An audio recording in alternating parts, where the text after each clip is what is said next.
Hey guys, I have a fun video today. This is part of a series I'm doing called Unlocking the Mysteries of Life Through the Greatest Game Ever Made. Zelda Ocarina of Time. Where are my 90s kids at? Yep, if you haven't played that game, I'm sorry. I don't know what you're doing with your life.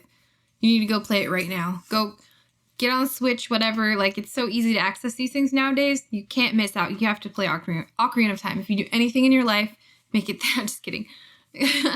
But seriously, it was like the greatest game of the 90s, golden era. Oh my god. All right, so this video is going to be focusing on the chakras. The chakras. We're going to learn about chakras through Zelda. The 7 chakras. Chakras are basically energy vortices. Vortex. A chakra means wheel, and it is an energy vortex in your body. It goes all the way through your central nervous system. It goes through your central nervous system, completely through your entire spinal cord, starting at the very base, the very bottom of your tailbone to the top of your skull. This is a very, very, very, very important concept to grasp, because if you can get the concept of chakras, the 7 main chakras, you can understand the entire world, because this is how the world works. There are many subsets of chakras, but there are 7 main ones. 7 main ones. And the way that the world works, it is pretty much this same pattern of 7 things repeating over and over and over again, infinitesimally small, the molecular world, to infinitely large, the cosmos. For example, there are 7 notes of music, right?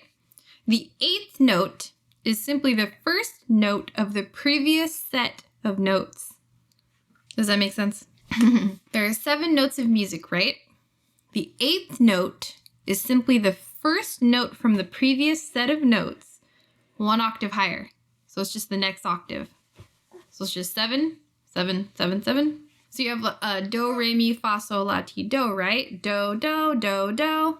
There you go. So the 7 chakras can be transposed onto the rainbow. And what is the rainbow? But just simply the visible light spectrum.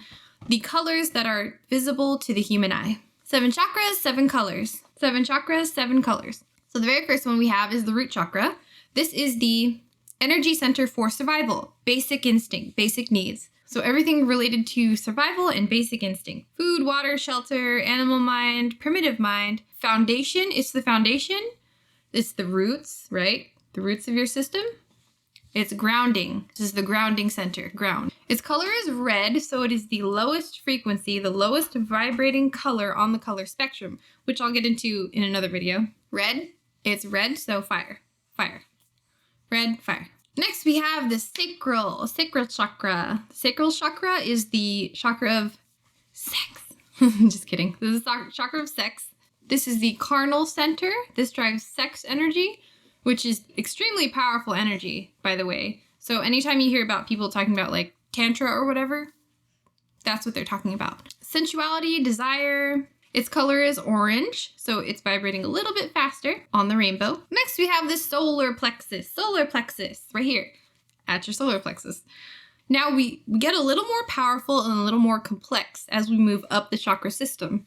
Similar to growing in consciousness, right? Kind of like Maslow's hierarchy of needs, Maslow's pyramid. Consciousness expands, consciousness grows. Solar plexus is the energy center for self-confidence. Solar for the sun. So this is the color yellow, and it relates to the sun. The zodiac sign Leo corresponds to the solar plexus. So if you think about the traits of a Leo, energetic, confident, charismatic, leader, strong. Lions, right? And now the 4th chakra, heart. Heart chakra, the best one ever, my favorite. Now, I know I literally just said that we grow in consciousness as we move up. So why is this chakra super important? Because life is not only about evolution, it is about equilibrium. Roll credits. The two work together in harmony. So it's like the infinity sign, right? You come up and then you come back down. Root, heart, crown, and then back to heart. Heart center. So this is your heart center. This is the center of the chakra system. The Egyptians actually trashed the brain when they were making mummies. And why did they do this? Because it is the heart where your soul lives.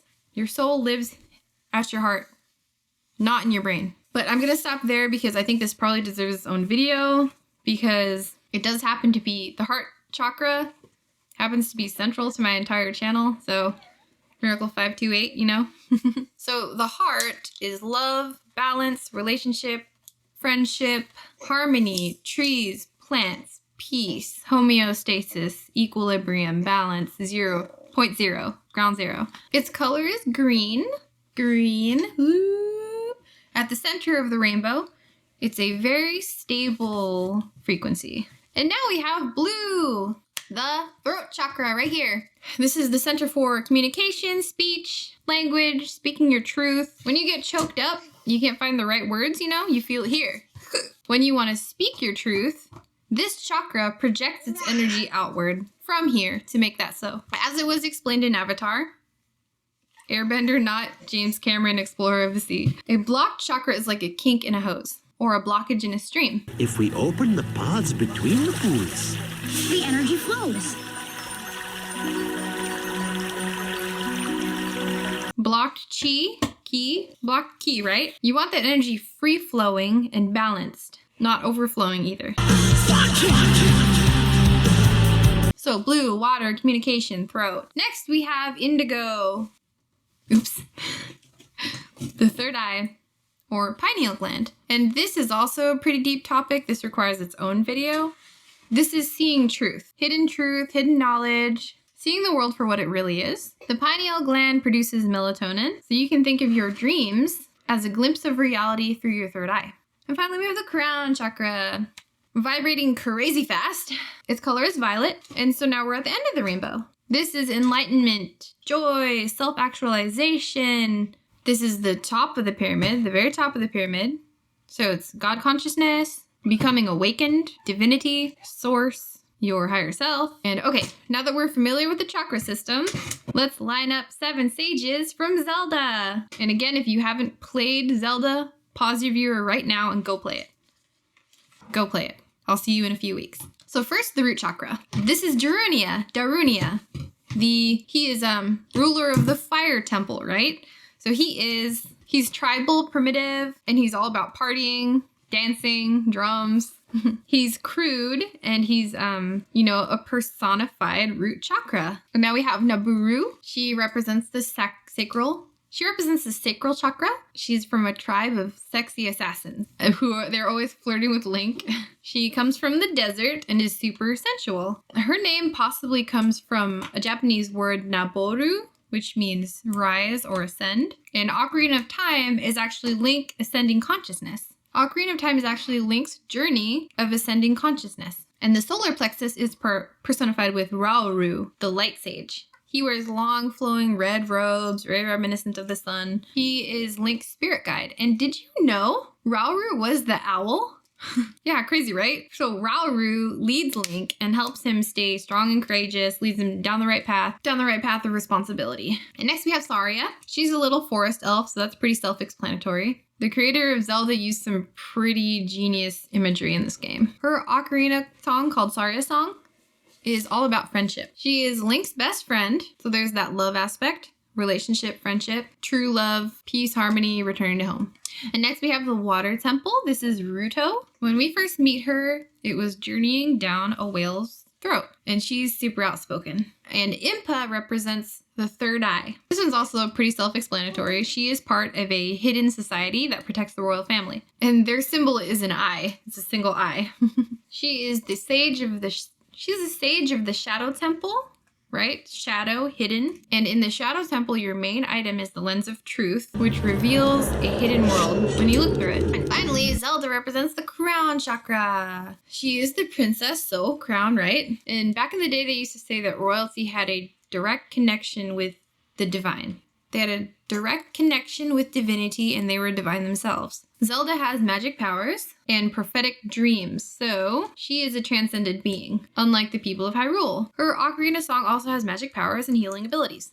She wears violet and is pretty much a goddess. Alright, so that's about it. And then at the end, they form a rainbow. They form a rainbow bridge that gets Link to the final boss.